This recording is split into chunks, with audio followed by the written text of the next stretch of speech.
Voyage garanti dans la fin des années 40. Et ça commence par la tenue, des robes qui ont tapé dans l'œil d'Harmonie. D'ailleurs, elle s'habille comme ça toute l'année.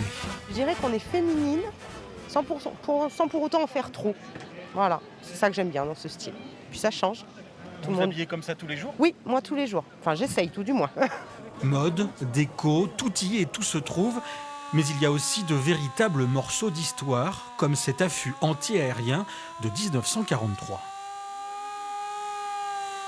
Ces pièces-là étaient mises en priorité sur les aérodromes, sur les protections des sites sensibles, comme les hôpitaux de campagne à l'extérieur. Et ça servait donc à faire toute la défense anti-aérienne contre les attaques de l'aviation allemande, donc la Luftwaffe. Ils entretiennent notre patrimoine. Et ça rappelle une époque où ça allait très mal, mais par certains côtés, ça allait très bien aussi, au niveau des relations humaines, beaucoup mieux que maintenant. C'est de la nostalgie aussi.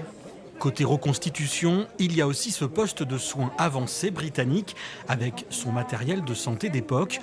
Loin d'être folklorique, ce salon se veut avant tout pédagogique avec une bonne dose de nostalgie pour certains. L'idée de départ et le concept en totalité, c'était de pouvoir proposer une immersion dans des périodes récentes, mais qui présentent l'avantage d'être assez méconnues finalement, au moins du grand public.